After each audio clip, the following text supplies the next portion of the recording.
Hey, I'm Dave Hardy, and today I'm making a longtime favorite, fish and chips. So stick around and I'll show you the whole process, starting with my home fries to the secret ingredient for my extra crispy beer batter, the fish I use, and the sauce that ties it all together. Alright, so for the home fries, first thing you're gonna do is you're gonna cut them large, and then you're gonna wanna rinse them really well, get all that starch off them, and then let that sit for about 30 minutes. For the first fry, you're gonna wanna cook it at 350 degrees until it's just light golden brown, and it should be cooked all the way through.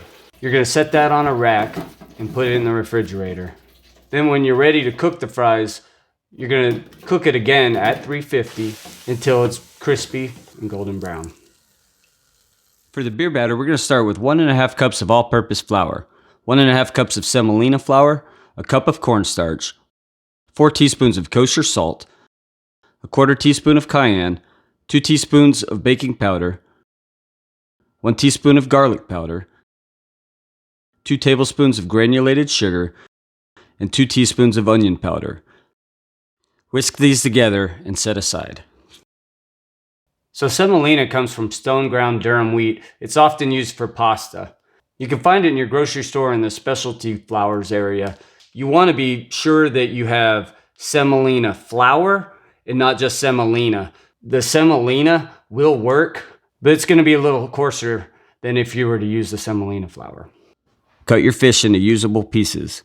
I use Atlantic cod because of the large tender flakes, but haddock is also a popular choice. Now take a 1/2 cup of the flour mix, set the rest aside for next time, and add enough beer to make a thick batter, and lightly dredge your fish in a bowl of plain flour. That's right, I said plain. Trust me, all the flavor you need is in that beautiful batter right there. Notice that it's thick enough to fully coat without being a giant glob. Now moving on to the fryer. You're not going to just throw the fish in there. Gently move it back and forth to give the batter a chance to set so it doesn't stick to the basket or your other piece of fish.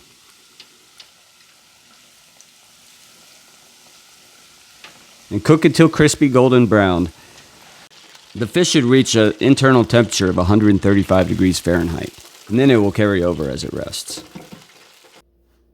For the sauce, take a cup of mayo, 2 tablespoons each of minced shallots, chopped capers, cornichons, and parsley, and then a tablespoon of the juice from the capers and a squeeze of half a lemon.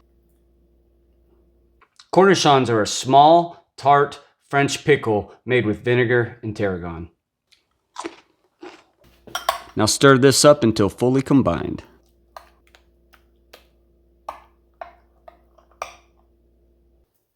To plate, I like to put the fish on the fries with a side of remoulade, maybe some malt vinegar, and the other half of that lemon. Oh, it's so beautiful. So let's see if we can get some of that crunchiness. Oh, did you hear that? That's amazing. Look how flaky that is. Now it's time to taste.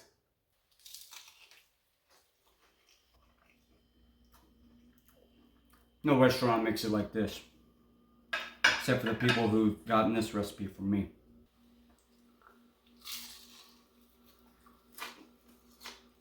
It's so crispy. And it's a very thin breading. It's not that thick. But it doesn't need to be. That's how you make fish. That's all I got for this episode. See you around. It's so good.